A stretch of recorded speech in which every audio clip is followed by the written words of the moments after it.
가옥에 가옥을 이으며 전토에 전토를 더하여 빈틈이 없도록 하고 이 땅 가운데에서 홀로 거주하려 하는 자들은 화 있을진저.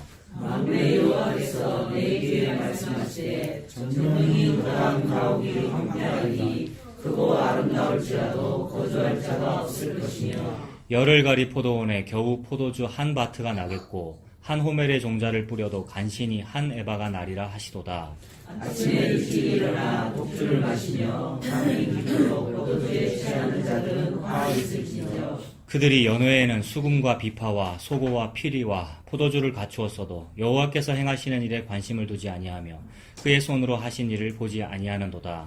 그러므로 내 백성이 무지함으로 말미암아 사로잡힐 것이요 그들의 귀한 자는 굶주릴 것이요 우리는 목마를 것이라. 그러므로 스올이 욕심을 크게 내어 한량없이 그 입을 벌린즉 그들의 호화로움과 그들의 많은 무리와 그들의 많은 무리와 그들의 떠드는 것과 그 중에서 즐거워하는 자가 거기에 빠질 것이라. 젊은 사람은 굶주고 동의한 자는 낮아지고 오만한 자의 눈도 낮아질 것이로다. 오직 만군의 여호와는 정의로우심으로 높임을 받으시며 거룩하신 하나님은 공의로우심으로 거룩하다 일컬음을 받으시리니 그때에는 어린 양들이 자기 초장에 있는 것 같이 풀을 먹을 것이요 유리하는 자들이 부자의 버려진 밭에서 먹으리라. 아멘. 오늘 제목을 내 죄가 넘치나이다 이렇게 정해봤습니다. 오늘 본문을 읽으니까 사실 우리가 다 먹고 살자고 지금 살고 있는 거잖아요. 뭐 사업을 하는 것도 그렇고 공부하는 것도 그렇고 직장 다니는 것도 그렇고 다 우리가 잘 되고 싶고 먹고 살자고 하는 일인데 그래서 다 자기 잘 되고 싶고요. 자기 집 잘 되게 하고 싶은 게 저와 여러분 마음이지 않습니까? 저도 그렇고요. 우리 아이들 뭐 아프면 당장 마음이 안 좋고요. 안 아프게 하고 싶고 잘 되게 하고 싶고 그게 다 목사의 마음도 그렇고 성도의 마음도 그렇고 다 사람 마음입니다. 자기 가옥이 자기 집, 자기 집안 또 우리 가옥, 집이 망하는 걸 바라는 사람이 어디 있겠습니까? 그런데 우리가 오늘 말씀 읽었습니다만 이 말씀에 가옥이 황폐케 하게 될 것이다. 하나님께서 가옥을 황폐하게 할 것이다 라고 말씀하시니 어떻게 그럴 수가 있습니까? 지난주 제목이 뭔지 혹시 생각나십니까? 지난주 제목 네. 야, 오늘 양복도 입으시고 오늘 저기 어디 가십니까? 성교 가신대요 자꾸 아까부터. 네. 아무튼 그 장립 집사님이라서 네, 기억하시네요, 그죠? 오 복되도다 죄여였잖아요. 지난주 제목 오 복되도다 죄여. 그걸 우리가 나누면서 우리의 삶은 십자가의 필요성이 점점 증가하는 방향으로 진행된다 그랬습니다. 저와 여러분의 삶이 하나님께서 영원 속에 계시는 그 하나님께서 태초를 시작하셨는데 그 태초를 시작했다는 말은 시공간을 시작하셨다는 말이죠. 태초에 하나님이 천지를 창조하시니라 이걸 시작하셨고 빛이 있으라 하셔가지고 빛이 있음으로 해서 그 빛의 또 다른 그림자인 태양으로 인해서 시간이 있는 것이고요. 태양의 흐름에 따라 이 시간이 지금 흘러가는 거잖아요. 그래서 양력 아닙니까? 태양력. 시공간이 그래서 존재하는 거죠. 이 시공간을 시작하셨는데 이 시공간은 지금 흐르고 있습니다. BC가 있고 AD가 있고 우리는 지금 AD 2018 살고 있잖아요. 오늘 11월 11일. 그래서 이 시간이 흐르면 흐를수록 많은 사람들은 뭐가 더 좋아진다 그러고 시간이 흐를수록 기술은 자꾸 발달하고요. 핸드폰도 자꾸 좋아지나요. 옛날에는 폴더폰 썼는데 지금 스마트폰 쓰고. 점점 뭔가 좋아지는 것처럼 보이지만 사실은 좋아지고 있는 것이 아니라 무언가 다른 방향으로 흐르고 있는데 어느 방향으로 흐르고 있느냐 하면 저와 여러분에게 십자가의 필요성을 증가시키는 방향으로 흐르고 있다 이 말입니다. 그래서 지난주에 오 복되도다 죄여 이 말이 무슨 말이었습니까? 죄가 없다면, 나에게 죄가 없거나 죄가 조금밖에 없다면 십자가가 덜 필요하거나 안 필요할 텐데 아무리 살고 BC를 살고 AD를 살고 지난번에 10월달 이제는 11월달 점점 살면 살수록 죄가 더 많아지더라는 겁니다. 복음 알아도 마찬가지죠. 복음 알면 이제는 좀 거룩한 삶을 살고 좀 괜찮고 뭐 그럴 줄 알았는데 전혀 아니고 알면 알수록 이것도 내 죄였고 저것도 내 실수였고 저것도 내가 말씀에 비추어 잘못한 거였구나 라는 것이 깨달아짐으로써 죄가 많아지니까 죄가 많아지니까 십자가의 필요성이 더욱 증가하는구나 이렇게 되더라는 겁니다. 그래서 오 복되도다 죄여 이 말을 요새 만들어낸 말이 아니라 수천 년 전부터 신앙인들이 하던 말입니다. 오 복되도다 죄여라는 이런 말을 그러니까 우리 삶의 방향이 십자가의 필요성이 점점 증가하는 방향으로 진행되더라는 거예요. 죄가 많을수록 십자가가 더 많이 필요하고요. 그래서 죄가 많은 곳에 뭐가 많습니까? 죄가 많은 곳에 은혜가 많네요. 로마서 말씀이네요. 로마서 말씀이 그 뜻이었네요. 그러니까 저와 여러분 지금 지난주에 그 설교 들었고 일주일 살았는데 좀 어땠습니까? 일주일 동안 좀 십자가의 필요성이 좀 증가하셨습니까? 너무 쉽게 네 이렇게 하시네요. 이제 그 말이 죄 많이 지으셨습니까? 그 말이잖아요. 무슨 죄를 그렇게 집사님 예 대답하셨는데 무슨 죄를 그렇게 많이 지으셨어요? 친구 뜨는 것부터가 재밌어요. 혹시 주입식으로 교육받아서 그 대답하는 거 아니죠? 무슨 죄를 지었습니까? 라고 물으면은 제가 누구랑 이렇게 싸웠고요. 제가 교통법규 요거 어겼고요. 뭐 이렇게 이제 말할 수도 있습니다만 사실 그런 것은 죄의 또 다른 그림자일 뿐이고 그냥 집사님 말씀하신 대로 그냥 막 숨 쉬는 것이 죄라서 내가 이렇게 존재하고 있는 것이 죄라서 나의 이 존재의 그림자로서 생기는 법규 어긴 거 무슨 누구를 미워한 거 누구랑 싸운 거 이런 것도 있는 거죠. 그러니까 존재하는 이것이 죄더라는 겁니다. 살아 숨쉬고 먹고 자고 저와 여러분 사는 게 사실 전부 다 죄였습니다. 그러면은 살아 숨쉬는 게 죄다 이러면은 그러면 죽으란 말입니까? 죽으면 되겠네요. 그런 생각 안 듭니까 혹시? 죽으면 되겠네요, 그죠? 죽으면 이 죄도 끝날 것이고, 아니, 죽는 게 더 낫겠네요. 예수님 십자가 알면 죽어지는 거라면서요, 막 이러면서. 사실 그것도 그런 마음도 조금은 반항이죠, 그죠? 속에서 반항의 어떤 차원에서 나오는 말, 그럼 내 죽을랍니다, 막 이런 말은 반항이잖아요. 근데 그렇게 죽는 것도, 죽으면 죄 안 짓겠는데 죽을게요 하는 죽는 그것도 죄죠. 자기 마음대로 사는 것도 죄고, 죽는 것도 죄더라고요. 사나 죽으나 우리는 죄인 존재일 수밖에 없네요. 그래서 이게 어쩌란 말입니까? 이게 문제죠. 이런 설교 그리고 이 말씀 사나 죽으나 나는 죄된 존재다라는 이런 말씀 앞에 어쩌란 말입니까? 라는 말이 튀어나오죠. 어쩌란 말입니까? 하나님 말씀이 모든 것이 항상 죄다 그렇게 말씀하시죠. 모든이라는 단어와 항상이라는 단어 우리 자주 얘기했잖아요. 모든과 항상이 죄더라고요. 모든이라는 것은 모든 조건이 다 죄라는 말이죠. 모든 조건, 모든 경우, 내가 하는 모든 일들이 모든 것이 죄고, 항상이라는 것은 시간이네요, 시간. 모든 시간이 죄다. 모든 것이 항상 죄입니다. 이 말씀 어디서 하신 거죠? 그 창세기에 노아의 홍수 이전에 하나님 말씀하시기를 사람의 생각하고 계획하고 행동하는 모든 것이 항상 악하다. 근데 노아 홍수 일으켰으면 좀 달라졌어야 되는 거 아닙니까? 8명밖에 안 남았고, 8명은 이제는 세탁기에 들어가서 확 씻은 거나 마찬가지잖아요. 홍수에 한 바퀴 돌아가지고. 그러면 나왔으면 좀 깨끗해야 되는데 그게 아니고 8명만 남았어도 하나님 또 말씀하시기를 내가 다시는 이제는 심판할 필요성을 못 느낀다. 심판하지 않겠다. 그 이유는 사람이 생각하는 바가 어릴 때부터 모든 것이 항상 악하기 때문에. 그래서 그 말씀을 그대로 받아서 그 구약이잖아요. 창세기 말씀이잖아요. 그것이 신약인 갈라디아서 그대로 받아가지고 갈라디아서 3장 10절에 사람이 율법의 모든 것을 항상 지키지 아니하는 그것이 저주 아래 있는 거다. 그럼 찾아봅시다. 그렇게 안 하는 사람이 있는가? 모든 사람이 다 하나님 모든 말씀을 항상 어기더라는 거죠. 그러니 우리는 어떻게 됩니까? 그 말씀만 딱 비추어 봐도 나는 정말로 십자가가 많이 필요하군요. 십자가가 필요하군요. 십자가 말고 다른 방법으로 나는 해결이 안 되는군요. 라고 하게 되니 이 신앙의 삶이 점점 지나갈수록 내가 신앙인의 연수가 깊어지면 깊어질수록 거룩해지는 것이 아니라 죄만 더 많이 발견되더라는 겁니다. 그래서 주님 살려주십시오. 전 죄가 이만큼 많아서 저는 십자가가 너무나 필요합니다. 오 주님 살려주십시오. 이렇게 하게 되더라는 겁니다. 오늘 말씀에 가옥이라는 거 우리가 읽었는데 가옥이 황폐해진다라고 그랬는데 가옥이라는 말이 상징하는 바가 뭡니까? 선악과 먹은 인간이 스스로 자기의 그 부끄러움, 치부를 가려보겠다고 고안해낸 거, 처음으로 자기 치부, 부끄러움을 가리겠다고 처음으로 고안해낸 거, 그게 뭐였죠, 여러분? 무화과나무 이파리 옷이었네요, 그죠? 처음에 아담 하와가 옷을 안 입고 있었는데, 그죠? 중3이라 그랬죠? 네, 너무 잘 들어줘서 제가 지금 우리 학생 보고 얘기합니다. 처음에 아담 하와 옷 안 입고 있었잖아요, 그죠? 안 입고 있었는데, 선악과 먹고 나니까 이제 부끄러움을 알았어요. 죄 짓고. 그래서 죄를 알았어요. 부끄러움을 알았고. 그래서, 부끄러운 거에 막 가리고 싶고, 그전에는 자격지심 이런 게 없었단 말입니다. 안 가려도 떳떳했고, 죄가 없었으니까. 죄 짓고 나니까 이제 막 가리고 싶고, 괜히 자기를 방어하고 싶고, 괜히 자기를 방어하고 싶으니까 남을 공격하는 거예요. 친구들과 우리가 싸우기도 하고, 다툼도 있고, 공격할 때도 있고, 방어할 때도 있고 이러는데, 이 모든 것이 죄 때문에 그렇단 말입니다. 그러니까 어떤 사람은 방어를 잘하고 어떤 사람은 공격을 잘하는데 공격하는 그것도 방어 아니라고 그죠? 우리가 다 그래요. 직장 생활도 마찬가지고 누군가의 인간관계도 그렇고 심지어 부부관계도 우리 그렇단 말입니다. 우리가 사랑한다고 해놓고 막 제가 그렇게 콩깍지 씌워가지고 그렇게 사랑한다고 해놓고도 또 싸우게 되고 제가 그러고 살잖아요. 여러분 다 아시다시피.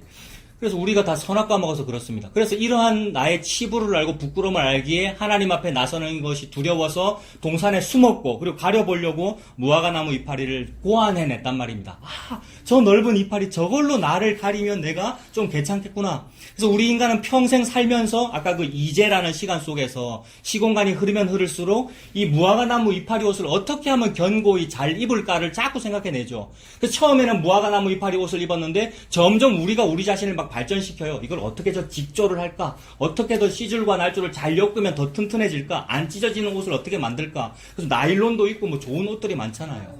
그 옷만으로는 안 되니까 이제 그 위에다 훈장도 달고요.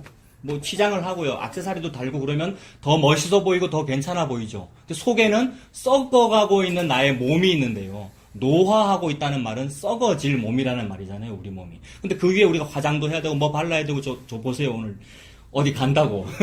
이거 발랐고요.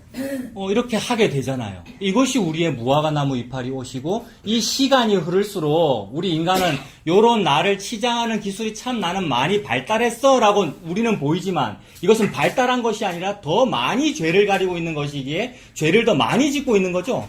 우리가 우리를 이렇게 치장하고 있는 것이 권력이든 사회적 직분이든 무슨 높낮이든 부든 나가 나를 치장하고 있는 이것이 죄를 더 많이 짓고 있는 거죠. 그래서 태초부터 저와 여러분에게 있었던 그 무화과나무 이파리 옷이 업그레이드된 버전이 오늘 본문의 가옥입니다. 가옥. 집이라고 하는 게 저와 여러분의 가면이죠, 여러분. 차만 타도 가면이 되던데요, 여러분.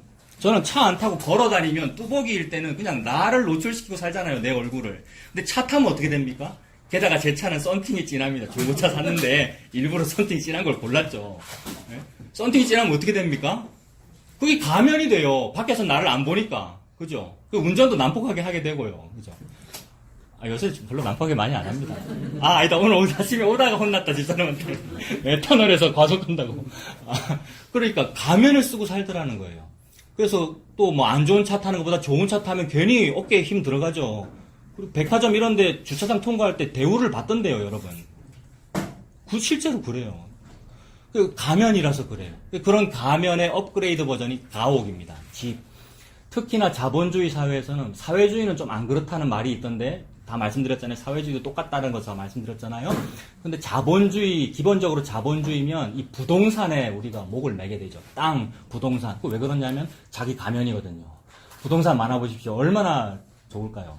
부동산이 많으면 누구보다 높아지는지 아십니까? 조물주보다 높아지잖아요. 건물주는 조물주보다 높아지더라고요. 요새 정부가 막 그런 정책을 펼치더라고요. 그래서 막 조사하던데 임대업자들 1인당 주택 몇 개 가정 조사했는데 통계 봤는데 1인당 600채인가 어떤 사람이? 전국에 제일 많이 가지신 분이. 그분은 하나님보다 높죠. 건물주는 진짜 하나님보다 높은 어떤 권력을 막 부과하죠. 그래서 우리의 이 가옥이라는 것이 결국 나의 그 치부를 좀 가려보고자 하는 죄를 가리고자 하는 어떤 방법인데 죄는 전혀 가려지지 아니하고 죄만 더 늘어나는 것이었습니다. 그래서 그게 가옥입니다. 그래서 아벨을 죽인 가인 계열은 그 가옥 짓고 살죠. 가옥을 어떻게 더 튼튼히 지을까? 가옥을 많이 튼튼히 지은 게 성 아닙니까? 가인 계열이 남 죽인 살인자잖아요. 근데 살인자만 성 짓고 가옥을 지어서 그 성을 왜 튼튼히 지었겠습니까? 남을 죽이는 살인을 해놓으니까 불안하고 누가 나 때릴 것 같고 나에게 복수할 것 같으니까 보호하려고 성을 튼튼히 지었단 말입니다. 근데 가인 계열이 그렇다면 그러면 셋 계열은 안 그렇습니까? 셋 계열도 당연히 아무리 없어도 1000막 정도는 있었을 것이고요. 그래서 결국 살다가 도시 이루고 문명 이루고 나중에 결국 바벨탑 짓잖아요. 사람이 지은 그 바벨탑이 결국 그 가옥의 또 업그레이드 버전이죠. 처음에는 무화과나무 이파리 옷이었는데 점점 자기를 가려서 성을 짓고 그래서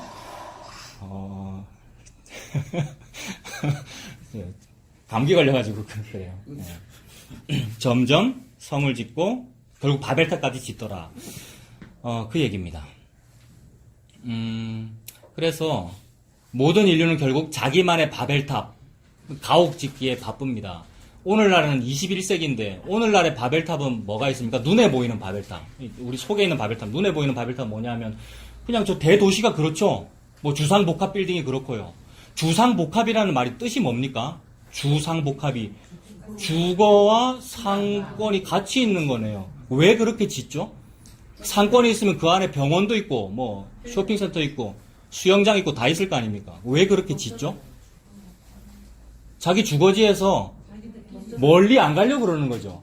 멀리 안 가고 그 안에서 다 해결하려고 그러는 건 이거는 인류의 꿈입니다. 흩어지지 말자 이 얘기잖아요. 멀리 안 가도 내 바운더리 안에서 다 해결하고 싶은 거. 이게 바벨탑에서도 원래 있던 꿈이잖아요. 성과 대를 높이 쌓아 벽돌로 돌을 대신하고 역청으로 진흙을 대신하여 뭐를 대신하다라는 말은 폴더폰을 스마트폰으로 대신하여 486을 386으로 대신하여 점점 기술이 발달한다는 얘기죠. 우리 인류가 늘 그렇게 발달을 시켜가지고 흩어짐을 면하자 이 꿈이잖아요. 그래서 내가 흩어지면 불안하니까요. 어디 멀리 가면 불안하고 어디 멀리 가면 누구한테 맞을 것 같고 그래서 가까운 내 성 안에서 나의 권력을 더 유지하자. 이런 꿈인데 그것이 실현된 것이 주상복합 빌딩입니다. 그런 거를 우리가 거기 가고 싶죠. 근데 살고 싶고요. 그래서 학계 선지자도 그렇게 말씀하시잖아요. 여호와의 성전은 뒷전이고 니들이 지금 너희들 사는 집이나 판벽하고 있는 것이 가하냐라고 학계 선지자가 말씀합니다. 그런데 하나님의 복음은 뭡니까? 창세기 그 바벨탑과 그 무화과 나무 이파리 옷이 나오는 그 창세기에 이미 드러나 있는 원시복음. 하나님의 원시복음은 무엇입니까? 여자의 후손이 뱀의 머리를 밟아 이기리라는 그거죠. 그리고 그 여자의 후손이 뱀의 머리를 밟아 이기는 그 과정은 어떻게 진행되느냐 하면 여자의 후손의 몸이 찢어지고 피를 흘리는 그런 과정이죠. 그래서 그 몸이 찢어져서 피를 흘리면서 그 가죽이 벗겨져서 여자의 후손의 가죽이 벗겨지는 거랑 마찬가지잖아요. 즉 예수님의 가죽이 벗겨져서 그 가죽옷을 저와 여러분이 입히는 거죠. 그러니 우리가 고안해냈던 그 무화과나무 이파리 옷이나 아니면 그 업그레이드된 여러 가지 기술이나 가옥이나 주상복합 빌딩이나 이런 것들은 없어지는 것이고 썩어 없어지는 것이고 그것과는 비교도 할 수 없는 든든한 나를 가려줄 수 있는 보호막인 예수 그리스도의 가죽옷을 저와 여러분에게 입혀주시는 것. 이것이 복음이지요. 그러니까 하나님께서 가옥은 더욱 황폐하게 만들어버리시고요. 자꾸 가만히 있어도 이건 황폐해지는 거예요. 왜냐하면 엔트로피 증가의 법칙 이런 거 뭐 물리 배워도 그렇고요. 항상 무질소도가 증가하잖아요. 쉽게 말해서 녹슬어 간단 말입니다. 쇠도 녹슬어 가고 나무도 점점 노화해 가고 우리 피부도 다 노화해 가고 모든 것은 낡아집니다. 시간이 가니까. 그래서 풀은 마르고 꽃은 시드는데 여호와의 말씀은 영영이 서리라 라는 것이 여호와의 말씀이 곧 예수 그리스도이고 어린 양의 가죽옷이고 보혈이고 십자가 공로다라는 겁니다. 그러니 그것은 영영하고 나라고 하는 이 무화과 나무와 가옥은 황폐해지는 것이 마땅하네요. 황폐해져야 되는 것에 대하여 하나님께서 니들 가옥이 황폐해진다라고 말씀하시니 참으로 지당하신 말씀이네요. 누구나 다 자기 잘 먹고 잘 사는 것을 좋아하고 처음에 그렇게 말씀드렸잖아요. 우리 가옥 잘 되는 것을 좋아하는데 왜 이렇게 거꾸로 말씀하십니까? 라고 했는데 내가 거꾸로였고 이것이 바른 거네요. 하나님 말씀이 맞는 거네요. 그러니까 무화과 옷을 아까 제가 가옥이라 그랬잖아요. 내가 입은 이 무화과 옷을 가옥이라고 했으니까 하나님께서 마련해 주신 든든한 가죽 옷은 또 비유를 해봅시다. 무화과 이파리 옷을 내 집이라고 했으니까 하나님의 가죽옷도 어떤 집이라고 이렇게 비유할 수 있겠네요. 하나님의 가죽옷은 무슨 집이라고 하면 될까요? 또 성전이라고 하면 되겠네요. 성전 또는 도피성. 우리는 나의 어떤 성 지으려고 하는데 하나님은 다른 성을 짓고 계시네요. 도피성. 그것이 결국 성전이 되는 것이고요. 결국 집과 집에 대한 얘기입니다. 우리는 우리 부동산, 우리 땅, 나의 기계표를 넓혀가지고 내 부동산 좀 잘 지어보려는 건데 하나님께서는 잘 짓고 잘 짓세 우리 집 잘 짓세 집 짓는 얘기잖아요. 그래서 그 집을 반석 위에 짓는 거 아닙니까? 예수님 위에, 말씀 위에 짓는 거죠. 근데 우리는 급해요. 저도 급해요. 막 복음 전한다면서 원래 성격이 급하니까 막 급해요. 그래서 지가 먼저 뭘 지으려고 그래요. 그게 다윗 아닙니까, 여러분? 제가 여호와를 위해서 성전을 짓겠습니다. 하나님 뭐라 그러시죠? 네가 나를 위해서 집을 짓는 것이 아니고 내가 너를 위해서 집을 지어주는 거야. 그 집이 가죽옷이죠, 여러분. 그 집이 도피성이고요. 너희들은 전부 살인한 자잖아. 전부 복음 안다고 하지만 너희들 여전히 죄인이고 죄가 점점 늘어나잖아. 극도로 늘어나는 그 죄는 바로 살인죄야. 그리고 살인도 이웃을 죽였니? 예수를 죽였잖아. 이 말씀이잖아요. 부지 중에 너가 벌써 예수를 죽였네. 그 부지 중에 살인한 자 어디 가야 되니? 도피성 말고는 너희는 방법이 없어. 무슨 돈으로, 무슨 권력으로, 무슨 직업으로, 무슨 이 땅에 무슨 보험으로 너의 생명을 구원할래? 도피성 말고는 방법이 없어라는 말씀을 하시는 거죠. 그래서 그 도피성이 보이기 위하여 가짜 도피성들을 황폐하게 하십니다. 저와 여러분의 피부를 노화하게 하시고요. 늙게 하시고요. 자꾸 옷이 상하고요. 집안이 자꾸 어려운 일이 있을 수 있고요. 사업이 안 될 때도 있고요. 하나님께서 그렇게 하시지요. 그 일을 통하여 뭘 보게 하십니까? 진짜 도피성은 여기가 아니군요. 저는 나그네로 임시로 여기 살고 있을 뿐이군요. 이제라는 시공간은 지나가는군요. 아멘 주 예수여 속히 오시옵소서로 끝나는군요. 그래서 영원 속에 있는 그 집을 바라보게 하시는군요. 라고 여권 들고, 임시 여권이잖아요. 여권 들고 나그네 길 걸어가는 거네요, 여러분. 그래서 하나님께서 그 말씀하십니다. 그래서 나의 가옥, 집은 황폐해지는 것이 마땅하고 성전은 든든히 서가는 것이 맞습니다. 근데 이렇게 했을 때 또 구약 사람들도 우리처럼 이렇게 아멘 했죠. 유대인들도 아멘 해서 맞아요. 내 집은 판벽하면 안 되죠. 라고 하면서 몰래 판벽은 해놓고 또 성전 지으라고 하셨죠. 그래서 또 성전은 막 지어요. 근데 그것마저도 또 아니라 그러시잖아요. 눈에 보이는 그 성전 그것도 아니야 라고 또 그러시죠. 그래, 그 눈에 보이는 그 성전 아니고 결국 그 성전은 예수 그리스도의 십자가로 이루어지는 그 성전이었어요. 자기 몸이, 예수님의 몸이 참된 성전이었고요. 그래서 세례 요한이 그걸 알죠. 은혜 받은 사람이. 저 여러분 예수님 믿잖아요. 은혜 받았잖아요. 그리고 세례 요한에 그 은혜 받았다는 말이잖아요. 그렇다면 우리가 세례 요한과 같은 똑같은 말을 하게 되죠. 나는 망해야 함이 마땅하고요. 그분은 흥해야 되겠습니다. 나는 쇠하여 가고 그분은 예수님은 흥해야 되겠습니다. 이 말은 내 집은 황폐함이 마땅하고요. 일부러 황폐해져라 더 돈을 많이 낭비해라 이 말은 아닙니다, 여러분. 그럴 사람은 없습니다. 열심히 다 직장생활 하고 계시죠. 당연히 공부해야 되고 당연히 돈 벌어야 되고 그건 당연히 하는 일이고요. 그냥 가만히 있어도 이건 없어지고 있는 중이다 이 말입니다. 나는 쇠하여감이 마땅하고 예수님은 흥하심이 옳습니다. 즉 내 집은 황폐해 오늘 말씀대로 이사야 말씀대로 황폐해져감이 마땅하고 성전은 든든히 서시는 것이 마땅합니다. 이렇게 되죠. 이것이 저와 여러분의 은혜입니다. 근데 우리는 참 이 세상은 반대로 해왔습니다. 내 가옥을 든든히 세우고 싶은 게 우리의 당연한 마음이지 않습니까? 나는 또 이렇게도 하죠. 나는 이제는 복음을 아니까 이제는 예수님 믿으니까 가옥을 판벽해 하는 이런 죄를 안 지으려고 막 노력해야지 요거 하지 마십시오. 그렇게 하시는 분도 이제는 뭐 안 계시죠. 다 복음 아신다면서요. 막 멀리서까지 막 찾아오시고 그래서 안 하신다고는 하시는데 일부러 막 뭐 안 해야지 그럴 필요 없이 제가 요거 쓰다가 수더분이라는 단어를 쳤는데 자주 쓰는 단어면서 뜻은 정확히 모르겠더라고요. 국어사전 찾아보니까 그냥 수더분하게 살면 돼요. 저와 여러분이. 국어사전 찾아보니까 까다롭지 아니하여 순하고 무던하다라는 뜻이랍니다. 수더분하다. 까다롭지 아니하고 순하고 무던한 거래요. 그러니까 뭘 내가 나 복음 아니까 이제는 판벽해 하는 그런 죄는 저 안 지을래요 라고 막 노력을 하는 것이 아니라 그냥 까다롭지 아니하게 순하고 무던하게 예수님의 은혜로 인도하시는 대로 그냥 살아지면 되지요. 그 은혜로 살아가십시오. 오히려 저와 여러분의 그런 죄가 많을수록 십자가 은혜가 더 큽니다. 죄를 더 많이 지어서 이 은혜를 늘릴 필요도 없이 이미 저와 여러분의 죄가 차고 넘쳐서 그 은혜가 헤아릴 수 없이 큽니다. 이미 죄가 많은데 무슨 죄를 더 지을 것이며 또 무슨 수로 죄를 더 안 지을 겁니까? 제가 요거 쳐놓고 이 문장 저 너무 좋아요. 다시 읽어드릴게요. 이미 죄가 많은데 무슨 죄를 더 지을 것이며 그죠? 그리고 무슨 수로 죄를 더 안 지을 겁니까? 그죠? 죄를 더 안 지으려고 해도 가만히 있어도 죄를 짓고 있고요. 그리고 이미 죄가 극에 달았기 때문에 뭘 더 지을 죄도 없고요. 그렇더라는 말입니다. 그러니 예수님 십자가만 보이죠? 이 죄를 해결할 방법이 없어서 십자가만 그 죄를 해결하니까요. 그러니 오늘 본문을 통해서도 이미 저와 여러분의 죄가 차고 넘침을 깨달으셨으면 좋겠습니다. 이사야 5장 8절부터 읽었는데 7절 보십시오. 지난주에 우리 무슨 얘기 나눴습니까? 5장 7절에 이렇게 되어 있죠. 무릇 만군의 여호와의 포도원은 이스라엘의 족속이요 그가 기뻐하시는 나무는 유다 사람이다. 그들에게 정의를 바라셨더니 도리어 포악이요 그들에게 공의를 바라셨더니 도리어 부르짖음이었도다. 이렇게 말씀합니다. 그들에게 정의를 바라셨다. 그리고 또 정의와 또 뭐 바라셨습니까?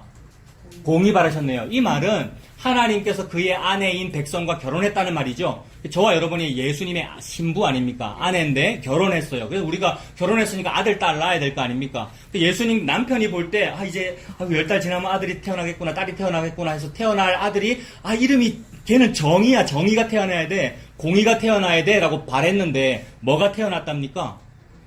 포악이 태어나고 부르짖음이 태어났네요.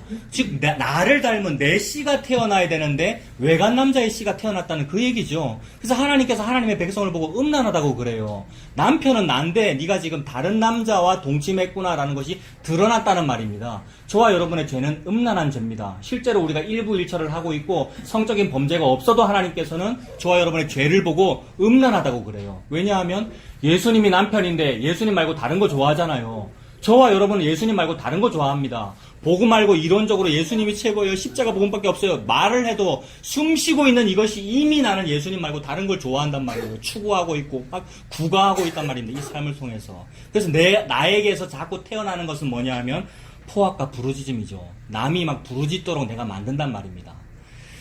그래서 이렇게 자꾸 외간 남자의 자식이 태어나는 예수님의 씨가 아닌 일이 자꾸 벌어지는 일들이 있는데 오늘 본문에서는 8절부터는 그런 일이 뭡니까? 즉 저와 여러분이 낳은 죄들이 뭡니까? 8절에 있는 가옥에 가옥을 이으며 전토에 전토를 더하는 것, 그거죠. 전부 보십시오. 이 세상 시스템 자체가 가옥에 가옥을 이으며 전토에 전토를 잇고 있잖아요. 제가 저쪽을 이렇게 가리키니까 우리는 아닌 겁니까, 여러분? 전부 다 가옥에 가옥을 이으며 전토에 전토를 잇고 있어요. 도시를 한번 보세요. 저는 정관에 살기 때문에 저는 시골이 좋거든요. 바로 산이 보이고 논이 보이기 때문에 너무 좋은데 이런 데 오면 전부 가옥에 가옥이 이어져 있잖아요. 전토는 아닙니다만 땅과 땅이 막 이어져 있고 어떻게 해서든 집과 집 사이를 더 붙이고요. 자기 지게표를 넓히려고요. 그죠? 집이 있으면 건물 하나 있고 좀 그 앞에 마당도 좀 있고 또 떨어져 있으면 예쁘잖아요. 나무도 좀 있고 마당도 있고 이러면 그럼 그 마당도 좀 쓸고 청소하고 이러면 좋은데 가옥과 가옥이 따닥따닥 붙어 있으면 그 사이가 더럽더라고요. 그 사이에 쓰레기만 모이고 그 쥐가 막 다니고 벌레 생기고 그런데 우리는 가옥과 가옥을 잇고 있어요. 그래서 그 가옥과 가옥을 잇고 이은 게 그게 뭡니까? 요즘식으로 말하면 그게 뭐 주상복합 빌딩 그런 것들이고 마천루들이고 고대식으로 말하면요 그게 바벨탑이죠. 위로 쌓은 것이 그게 바벨탑이죠. 우리 인류가 그렇게 살아갑니다. 또 전토에 전토를 더하는 거, 땅을 자꾸 넓히고 싶고요, 논밭 많이 가지고 싶고요. 그래서 남의 밭을 막 빼앗잖아요. 그게 아합의 죄 아닙니까? 나봇의 포도원을 종교적인 누명 씌워가지고 빼앗아 버리는 게 이 땅이더라고요. 오늘날에는 어떤 식으로 누명을 씌웁니까?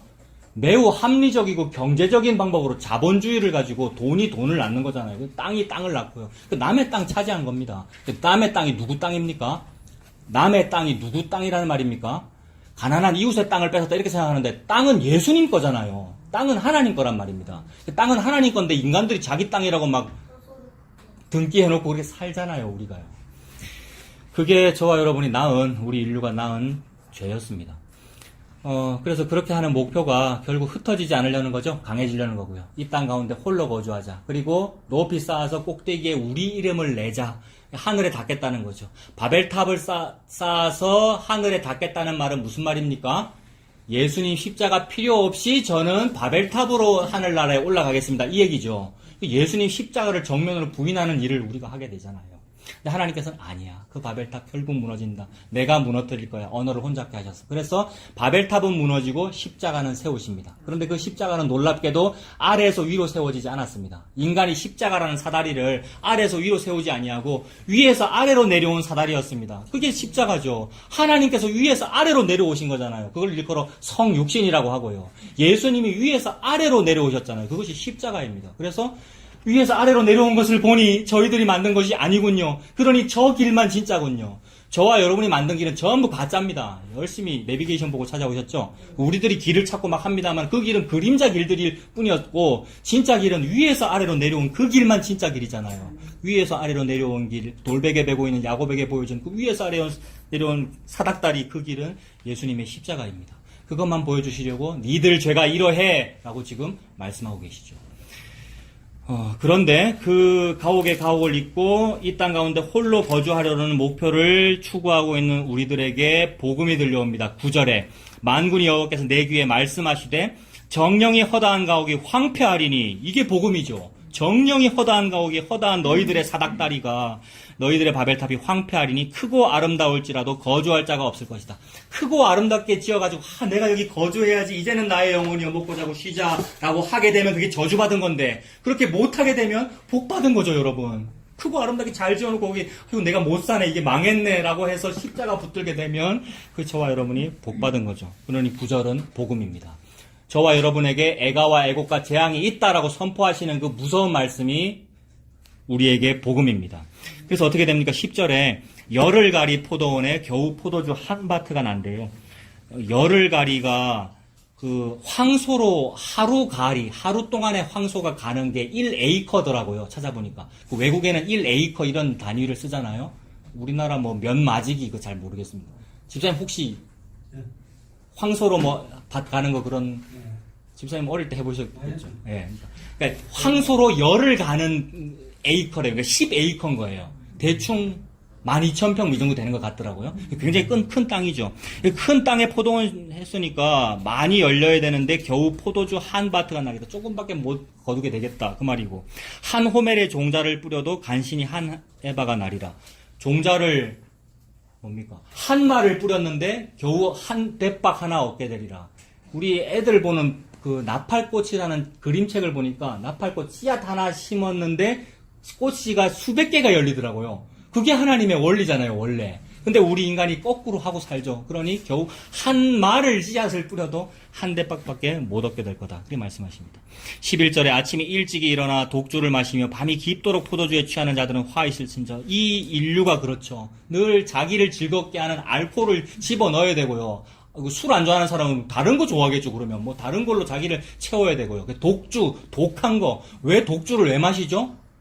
처음에는 좀 도수 낮은 거 마시다가 만족이 안 되니까 자꾸 더 센 거, 더 센 거, 더 센 거죠. 술만 그렇습니까?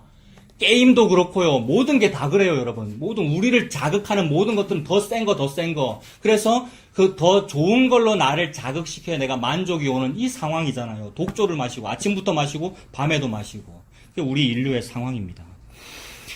12절에 그들이 연회에는 막 잔치 벌이고 연회에는 수금과 비파와 소고와 피리와 포도주를 갖추었어도 여호와께서 행하시는 일에는 관심을 두지 아니하며 그의 손으로 하신 일을 보지는 아니하는도 이렇게 말씀합니다. 참 그렇죠. 늘 잔치를 벌이고 파티잖아요. 늘 무슨 축제해요, 여러분. 우리 인류는요. 거기에는 막 수금과 비파와 소고와 피리와 포도주와 온갖 음식과 산의 진미와 악기들을 막 갖추는데 예배당에는 피아노도 없잖아요. 보세요. 네? 자, 이렇게 되면, 이렇게 해서 이제 구약식으로 적용하면, 아이고, 빨리 누군가가 피아노를 갖다, 이렇게 되죠. 그것도 아니죠, 여러분. 저는 이거 없으니까 너무 좋단 말이에요. 제 마음대로 노래 부를 수 있어서. 예, 지금 그 얘기하는 거 아닌 거 아시죠? 예. 그러니까, 구약의 배경에서, 학개서 배경에서는 성전 지금 재건해야 되는데 성전을 짓지 않냐고 너네 집에만 막 판벽을 해놓고 예쁘게 꾸며놓고 연회를 펼치고 수금 비파 소고 피리를 하고 여호와께서 하시는 일에 너네가 관심이 없구나라고 말씀했단 말입니다. 학개서의 배경에서는. 근데 그것이 오늘날 하나님의 말씀은 계시가 뭡니까? 여호와께서 하시는 일이 뭡니까? 여호와께서 행하시는 일, 그 다음에 그의 손으로 하신 일, 이게 뭡니까? 하나님께서 하시는 일은 이겁니다. 그 값이 너무나도 엄청나서 인간은 도무지 마련하지 못할 생명을 속량하는 그 속전의 값을 인간은 도무지 너무나 엄청나서 마련하지 못한단 말이에요. 이것을 여호와께서는 마련하고 계시는 일, 이게 여호와께서 하시는 일입니다. 그의 손으로 하신 일, 하나님께서 그의 손으로 뭐 하고 계십니까? 그의 손으로 하시는 일은 천지창조도 하고 모든 섭리 다 하고 계시지만 이 모든 것은 그림자고 이 그림자를 통하여 단 한 점을 향해서 하나님 일하고 계시는데 하나님의 손으로 하시는 그 일은 뭐냐 하면 인간은 아무리 열심히 해도 도무지 마련하지 못할 생명을 구원할 속전을 하나님께서 마련하고 계신단 말입니다. 이거 찾아야 됩니다. 시편 49편 한번 보십시오. 시편 49편 836페이지.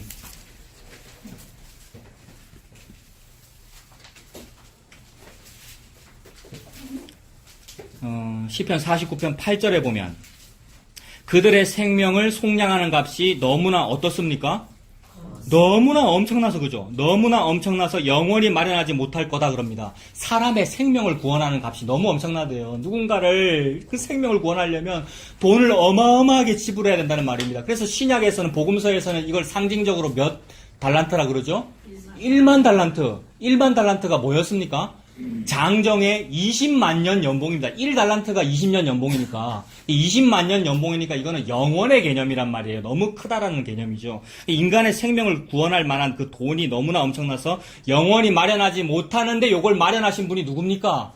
예수 그리스도죠. 예수 그리스도의 피값이 그 1만 달란트를 능가하는 거잖아요. 예수 그리스도의 피값이 바로 사람의 생명을 구원하는 속전이잖아요. 그래서 그 예수라는 이름의 뜻이 뭡니까? 아들을 낳으리니 이름을 예수로 하라. 이는 그가 자기 백성을 저들의 죄에서 속량할 자다. 죄를 속죄할 자다. 속전이죠, 예수님께서. 속량하는 돈이란 말입니다. 그런데 사람들이 이것에 관심이 없어요. 이것에 관심이 없으면 그 사람은 뭐죠? 12절 보십시오. 49편 12절. 사람은 존귀하나 장구하지 못하며 멸망하는 짐승 같도다. 사람은 존귀합니다. 저와 여러분은 다 천부 인권이 있고 인권 존중받아야 되고 다 인격권을 존중받아야 되고 존귀한 사람 맞단 말이에요. 근데 생명을 구하는 속량하는 값이 너무나 엄청나서 예수님만 마련한다는 사실을 안 믿으면 안 받아들이면 뭐래요 여기? 짐승이래요. 이것을 보고 무지하다고 그럽니다. 이걸 보고 무식하다고 그런다고요. 무슨 서울대를 못 나왔거나 공부를 못하거나 그게 무식한 겁니까?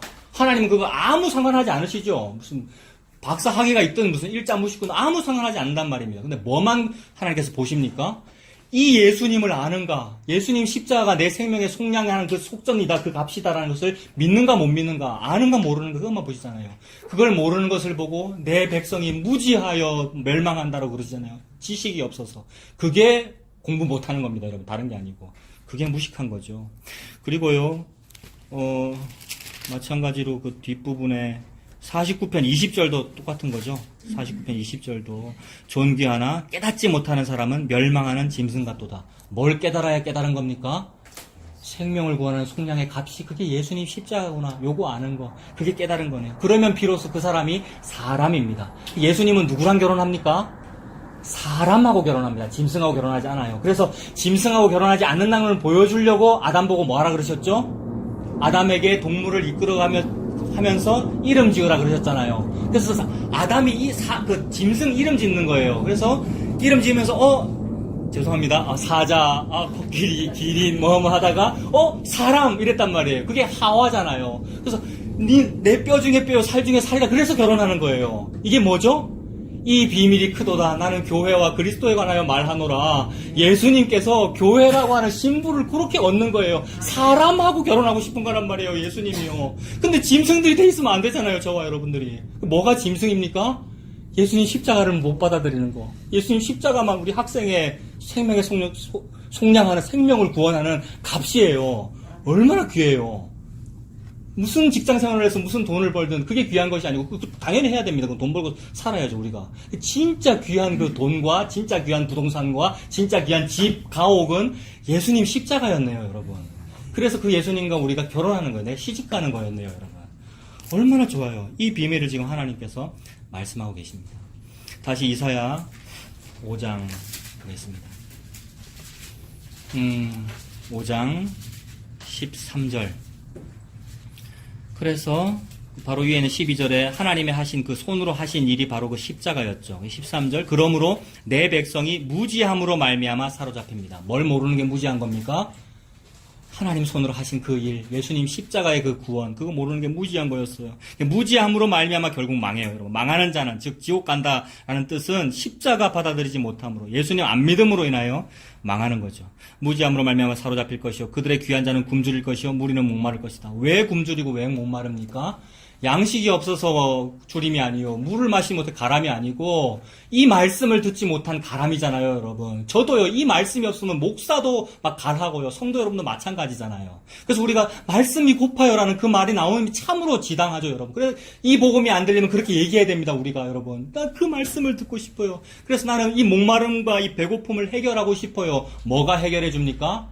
이 세상의 양식으로는 해결이 되지 아니하고 하늘에서 내려온 신령한 양식과 신령한 음료로만 해결이 되죠. 그것이 예수 그리스도이죠. 14절입니다. 그러므로 스올이 욕심을 크게 내어 한량없이 그 입을 벌린즉 그들의 호화로움과 그들의 많은 무리와 그들의 떠드는 것과 그 중에서 즐거워하는 자가 거기에 빠질 것이다 라고 합니다. 스올이 욕심을 크게 내어 입을 한량없이 벌린대요. 스올은 무저갱이라는 뜻이잖아요. 무저갱이라는 말은 없을 무자, 바닥 저자, 터널, 갱도, 갱자. 그러니까 바닥에 이렇게 밑으로 수직으로 뚫린 수직 터널이란 말입니다. 근데 우리가 땅을 뚫으면 당연히 밑에 바닥이 있잖아요. 근데 이 무저갱은 얼마나 바닥이 깊은지 바닥이 없대요. 그러면 이 갱도의 이 터널에다가 물건을 하나 떨어뜨리면 어떻게 되겠습니까? 한량없이 밑으로 떨어지기만 하겠죠. 그러니 이 수월이 얼마나 깊고 두려운지 우리가 거기 빠지면 밑으로 계속 떨어지기만 한단 말입니다. 그거를 지옥이라 그러죠. 하데스라고도 하고요. 죽음의 세계라고도 하고요. 지옥이라 그러고요. 그 스올이 무저갱입니다. 거기 빠지면 우리는 살아날 방법이 없는 거죠. 밑으로만 계속 내려가니까. 그런데 너무나 신기하게도 보세요. 여기가 지금 지표면이면 여기다가 이렇게 수호를 무저갱을 뚫어놨는데 그거를 상하대칭을 요렇게 상하대칭을 요렇게 딱 시키면 어떻게 되겠어요? 요렇게 뚫어놓은 것을 요렇게 상하대칭을 요렇게 올리면 그게 바벨탑입니다. 너무 똑같잖아요. 무저갱이라고 하는 것은 여기다 물건을 놓으면 밑으로 계속해서 내려가는 것인데 그거를 위로 요렇게 올리면 물건을 여기다 놓으면 어디로 가겠습니까? 요렇게 위로 올라가겠네요. 상하대칭. 그러니 바벨탑과 지옥은 같은 말이라 이 말입니다. 근데 모든 인류는 지옥은 가기 싫다는데 바벨탑은 올라가고 싶다 그러잖아요. 다 잘 되고 싶은 거잖아요. 그게 뭐예요? 똑같은 거예요. 지옥 가고 싶다는 말이에요. 이 땅에서 다들 열심히 살잖아요. 다시 강조하지만 열심히 살아야 되고 그건 마땅한 거예요. 그런데 예수님 십자가 없이 높아진들 무슨 소용이 있습니까? 예수님 십자가 있고 꼴찌하는 게 낫지. 예수님 십자가 없이 1등하는 게 무슨 소용이 있습니까, 여러분? 지옥에서 1등한들 무슨 소용이 있냐 이 말입니다. 천국에서 꼴찌를 하죠. 근데 천국에서 꼴찌하는 그런 건 없습니다. 그죠? 천국에서 1등 꼴찌 그런 게 어디 있겠어요. 그러나 지옥에서 1등한들 무슨 소용이 있습니까? 바벨탑 높이 올라가냐 그렇게 애를 쓰고 이번 주 수능 맞죠? 지금 열심히 수능 기도회 하고 있습니다. 모든 종교가 불교나 무슨 문화센터나 이런 데서 그런 모임은 할 수 있지만 교회는 그거 아닌데도 우리도 그러잖아요. 수능 기도회 열심히 하고요, 여러분. 제가 그 기도회를 인도했고 남 얘기가 아니고 우리가 그런 기도회 열심히 했고요, 여러분. 그게 바벨탑 올라가고 싶다는 거 아닙니까, 여러분? 말로는 예수님 부르면서 우리가 기도를 하지만 결국 바벨탑과 이 수월은 같은 겁니다. 그러니 우리가 좋아하는 그곳에 우리가 들어가게 돼 있습니다. 우리가 애굽 좋아하기 때문에 애굽 들어갔고요. 우리가 바벨론 좋아하기 때문에 바벨탑에 바벨론에 우리가 포로 잡혀가는 것이고 그래서 니들 포로 생활해 라고 그러시잖아요. 포로 생활을 통하여 고통을 알죠, 여러분. 광야 생활을 통하여 만나가 귀하구나라는 것을 알게 되고요. 그래서 그 스올이 욕심을 크게 내어 한량없이 그 입을 벌린즉 그들의 호화로움과 그들의 많은 무리와 그들의 떠드는 것과 그 중에서 즐거워하는 자가 거기에 빠질 것이다. 여느 사람은 구풀이고 존귀한 자는 낮아지고 오만한 자의 눈도 낮아질 것이다 라고 말합니다. 이런 종류의 설교를 하면 맞아, 부자들이 참 문제야. 높이 올라가는 바벨탑에 올라가는 이런 주상복합 좋은 층에 사는 부자들, 자본주의자들이 문제야 라고 하는데 하나님은 종이나 자유인이나 똑같다고 그러시고요. 가난한 자나 부한 자나 다 똑같대요. 모든 인간은 다 이 죄 짓고 있습니다. 밑에 있는 사람 밑에서 고죄 짓고 있고요. 여기 있는 사람은 여기서 그 죄 짓고 있어요. 똑같아요. 그래서 나는 좀 가난하고 청빈하게 사니까 괜찮겠지? 전혀 아닙니다. 똑같이 요죄 짓고 있어요. 그래서 여느 사람은 구풀인다라고 그럽니다. 여느 사람이 뭡니까? 천한 사람이 말이죠. 천한 사람도 똑같이 이러한 자본주의에 구풀려요. 자본주의에 그냥 동조하고 살아요. 그리고 나도 한번 복권 한번 사가지고 나도 한번 어떻게 좀 대박 나가지고 막 추구를 해요. 높이 올라가 있는 그 사람을 부러워한다 그 말이잖아요. 똑같은 거죠. 왜 많은 청년들이 그렇게 무슨 시험에 그렇게 막 매달릴까요? 공무원 시험 같은 거에. 공무원 시험을 치려면은 어때야 됩니까, 여러분? 적어도 저의 어떤 가치관으로 제 철학입니다. 이건 안 받아들이셔도 됩니다. 공무원 시험을 치겠다라는 청년은 어째야 됩니까? 적어도 태극기를 보면서 심장 뛰어야 공무원이 되고 군인이 되고 그렇게 될 텐데 경찰이 되고 태극기에는 전혀 관심도 없고 무슨 뜻인지 아십니까, 여러분? 좀 민족적이거나 애국을 하거나 이런 마음으로 하는 건 그게 아니고 뭐 때문에 공무원 시험 칩니까? 청년들이 안정적이고 노후 보장되고 연금 나오고 그거잖아요. 그게 죄입니다, 여러분. 그게 죄예요. 그래서 이제 이런 말 요새는 이제 하기가 부끄러운데 소위 이제 쫓겨났지 않습니까? 뭐 이제 너 나가라고 이제 그러니까 뭐 했을 때 레미콘 운전하려고 했다고 좀 말씀드렸잖아요. 그때 화가 나더라고요. 이런 거 하면 되는구나. 이런 거 하면 먹고 살구나. 이 생각이 들더라고요. 나 당장 어디 가서 어떻게 먹고 살아야지 걱정했는데 아니더라고요. 그래서 대학부 애들이 늘 취직이 어떻고 나한테 고민 상담했던 게 승진이 나더라고요. 니 레미콘 해. 이러고 싶더라고요. 아니, 노가다 하면 되고요. 너무 화가 나요. 구역 모임 하는데 제가 전도사 강도사로서 구역장일 때 구역 모임을 하는데 구역원들이 자기 고민을 얘기하면서 우리 아들이 이번에 월급이 300만 원밖에 안 돼가지고 너무 고민 이러고 있어요. 화가 난단 말입니다. 어떤 미혼 청년은 그래서 초봉이 400주면 돼야 그래도 결혼을 하고 살지요. 그런 것 같아요. 진짜 살아보니까 애 낳는데도 돈 많이 들고 뭐 그런 것 같은데 그때 살에 100인가 얼마 받을 때인데 내가 여러분 적어도 내 앞에서 그런 말 하면 안 돼. 또 지한테 적용해서 화를 내고 있습니다. 근데 아니에요. 말씀에 비춰봐서 그게 죄란 말입니다. 무슨 그런 시험에 매이고 있어요. 전부 노량진에 가가지고 전부 공시족이 돼가지고 이 나라가 왜 그래요? 나라 시스템이 잘못돼서 그렇다고요? 쥐들이 잘못돼서 그런 거죠, 여러분. 우리가 잘못돼서. 우리가 주어진 그거에 만족을 못하고요. 아니었어요. 하나님께서 그 죄를 지적하십니다. 그래서 그것도 무슨 말입니까? 그것도 그렇구나. 내가 그렇구나. 우리 청년이 그렇고 나가 그렇구나. 라는 통하여 저는 정말로 십자가가 많이 필요합니다. 라는 십자가의 필요성이 증가되는 방향으로 가면 됩니다. 인생 잘 가고 있는 거예요. 그러니까. 그렇게 가서 십자가 발견하면 되는 거예요. 그래서 그 15절에 있는 가난한 사람도 마찬가지, 어느 사람도 부풀이고요. 존귀한 자는 하나님께 낮춰버리실 거예요. 부자도 마찬가지고요. 오만한 자의 눈도 낮아질 것이다. 이거 비슷한 구절이 앞에 있는 이사야 2장 9절 보십시오. 2장 9절에도 어떻게 되어 있습니까? 천한 자도 절하며 귀한 자도 굴복하오니 그들을 용서하지 마옵소서. 그죠? 이 세상 문화와 이 세상의 동방풍속과 우상 숭배에 가난한 자도 굴복하고 귀한 자도 굴복해 다 그래요. 그래서 요한계시록에 사나 내 위에 덮여져라라고 할 때에 좀 내를 가려다오 예수님의 그 심판 마지막 재림하시는 그 앞에 두려워할 사람이 부자들만이 아니고 종이나 자유인이나 다 그렇다는 거예요, 여러분. 우리 인류가 다 그렇죠. 다시 5장 15절입니다. 16절입니다. 오직 만군의 여호와는 정의로우심으로 높임을 받으시며 거룩하신 하나님은 공의로우심으로 거룩하다 일컬음을 받으시리니 라고 말씀하십니다. 이게 복음입니다. 아까 이 정의와 공의 이거 누구한테 요구하신 거였죠? 자기 아내한테 요구하신 거였잖아요. 결혼했잖아요. 예수님과 그의 신부가 결혼해서 이제 정의와 공의가 태어나야 되잖아요. 기대했단 말입니다. 근데 안 태어나죠. 정의가 아니고 포악이 태어나고 공의가 아니고 부르짖음만 태어났는데 근데 결국 정의와 공의는 누가 낳아요? 예수님이 나아요. 하나님이 정의와 공의이시기 때문에 예수님이 정의와 공의이시기 때문에 그 정의와 공의는 하나님께서 다 이루십니다. 그래서 예수님이 하나님께서 정의와 공의를 다 이루신 그 자리가 십자가이며 십자가에서 예수님께서 내가 다 이루었다라고 해서 뭐가 이루어졌죠? 의가 이루어졌습니다. 그래서 예수 하나님의 공의입니다.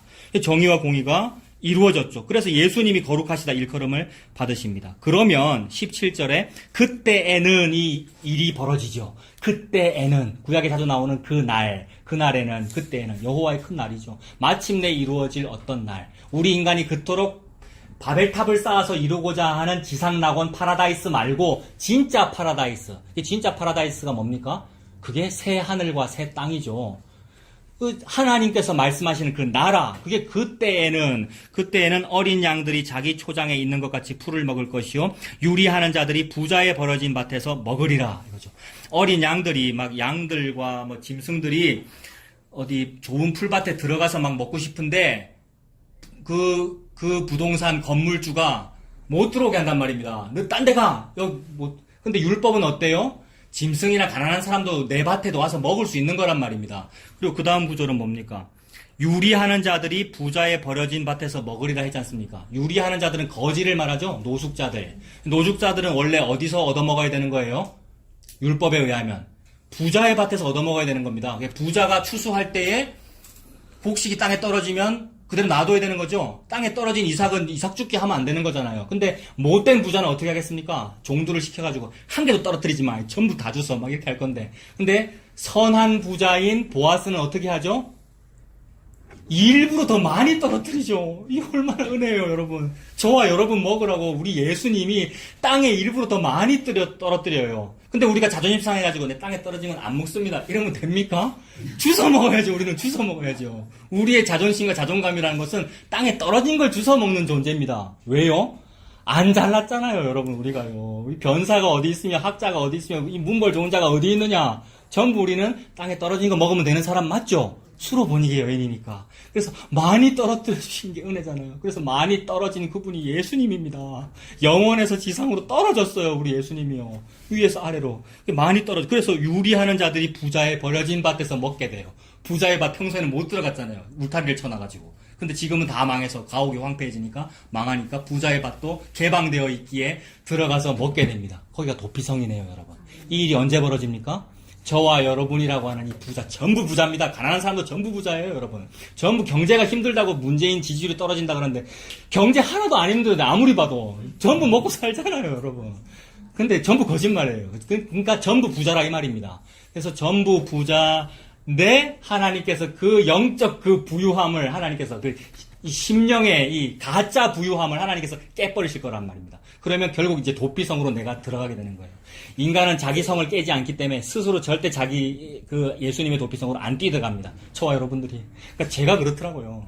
아무리 그런 복음을 전해도 내가 스스로 나를 깨면서 막 도피성을 가는 그런 사람은 없더라고요. 근데 하나님이 깨주시기 때문에 그 말은 무슨 말이냐면 도피성이 나에게로 와서 덮치더라는 겁니다. 그러면 이 나와 같은 이 짐승 같은 나, 그러니까 어린 양 같은 짐승 같은 나, 또는 유리하는 자 같은 나, 이 나그네 같은 이런 사람이 그 밭에서 먹게 됩니다. 예수님을 먹고 마시고 은혜를 누리고 살게 되는 거죠. 결론을 맺겠습니다. 세상의 목표는 다 잘 먹고 잘 사는 거지요. 그래서 내 가옥을 더 든든히 하는 겁니다. 그러나 하나님께서는 내 가옥을 황폐하게 하시고 하나님의 성전을 든든히 지으십니다. 요한복음 2장 19절 21절 제가 읽어드릴게요. 너희가 이 성전을 헐어라. 내가 사흘 동안에 일으키리라. 예수님 말씀이죠. 예수는 성전된 자기 육체를 가리켜 말씀하신 것이다. 여러분, 결국 그 인간이 바라는 가옥과 인간이 세우고자 하는 예배당 또는 구약의 그 성전, 그거는 망합니다. 망해져 가고 있어요. 자꾸 페인트는 벗겨지고요. 자꾸 벽돌은 허물어지고 있단 말입니다. 그래서 결국 허물어지고 예수님께서 십자가로 완성하시는 거죠. 그래서 인간이 원하는 가옥과 눈에 보이는 성전은 황폐하게 됩니다. 즉 나의 죄는 황폐케 되어야 할 만큼 이미 악합니다. 자꾸 제가 지금 자신이 망해야 된다, 가옥이 황폐케 될 거다라고 하니까 혹시 부담스러우십니까? 혹시라도 한 명이라도 그게 부담스러운 분이 계신다면은 그건 말씀을 잘못 들으신 겁니다. 그냥 하나님 앞에서 무익한 죄인으로 드러나면 된다 그 말입니다. 일부러 내가 더 망해야지 막 이게 막 부담스러운 게 아니고요. 무익한 죄인으로 드러나면 된다 이 말입니다. 오늘 본문이 전부 내 죄를 드러나는 말씀이지 않습니까? 무익한 죄인이 누구입니까? 자주 말씀드리는데 빌레몬서에 나오는 그 오네시모잖아요. 그 오네시모 그 사람이 무익한 죄인이란 말입니다. 왜 무익합니까? 주인에게 자꾸 이득을 끼쳐드려야 그게 유익한 종인데 이득은커녕 주인의 돈을 훔쳐가지고 딴 데로 도망을 갔으니까 무익한 종이란 말입니다. 근데 오네시모의 이름의 뜻이 뭐예요? 유익이라는 뜻이네요. 그죠? 하나님이 그 일을 하고 계시는 거예요. 저와 여러분은 전부 하나님 거 훔쳐가지고 자기 잘 먹고 잘 살겠다고 이 땅으로 도망간 사람들인데 근데 그 사람을 예수의 피로 불러 모아가지고 구원하여서 너 유익해 라고 저와 여러분 불러주시니 이 은혜를 받았지 않습니까? 그러니 나는 전혀 무익하여 오직 예수님 십자가 은혜가 아니면 안 되는 그런 사람입니다. 그런 사람을 보고 하나님 나라에서는 유익하다고 합니다. 이거 지금 결론인데 조금 더 말씀드릴게요. 이게 왜 유익합니까? 전혀 백해 무익해가지고 전혀 도움이 안 되는 그 사람을 보고 하나님 나라에서는 유익하다고 그런답니다. 왜 유익하죠?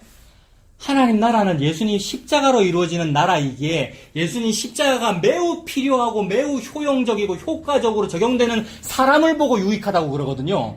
예수님 십자가가 적용되어야 그게 유익한 거란 말입니다. 근데 죄가 없거나 별로 없는 사람은 예수님 십자가가 원리적으로 별로 안 적용되는 사람일 거 아닙니까? 십자가 없이도 저는 착한 일을 이만큼 많이 했으니까 좀 괜찮아요 라고 하게 되니 십자가를 무시하게 되는 거란 말입니다. 그러면 그 사람을 보고 니는 십자가를 무시하니까 너는 무익해 이렇게 되는데 죄밖에는 없어가지고 꺼내놓을 게 없어서 죄밖에는 없어서 너는 십자가가 아니면 안 돼요 라고 하는 그 사람을 보고 십자가의 나라에서는 너 너무 유익하다 하게 되는 거죠.